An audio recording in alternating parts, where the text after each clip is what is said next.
মজা।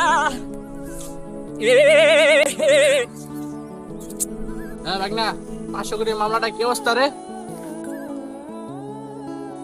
ফোন দিছে, রাখ একটু হোল্ড কর। টাকা লাগলা বেটা, আর 100 কোটি টাকা দিই বেটা। তুই কামটা ঠিক করে কর বেটা। টাকা লাগলা দি। ও ভাইয়া শুনো, কি হচ্ছে ভাইয়া? তুমি ললিপপ পাইছো কই? এটা আমার। বেটা, এটা আমি কিনে আনছি বেটা। এটা আমার।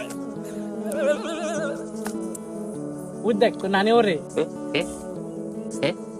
কো তুমি গেল জায়গা।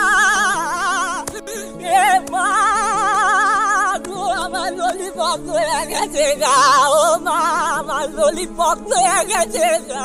আজ সময় বদলেছে, ব্যস্ততা বেড়েছে, কিন্তু মনে পড়ে সেই সব মধুর স্মৃতি, যেখানে বন্ধুত্ব ছিল নিঃস্বার্থ আর খেলার মাঠ ছিল আমাদের পৃথিবী। কেউ কিছু কেড়ে নিলে কতই না কান্না করতাম। সেই আমিটা আজ আর নেই, সেই আমিটা এখন সময়ের কাছে বন্দী।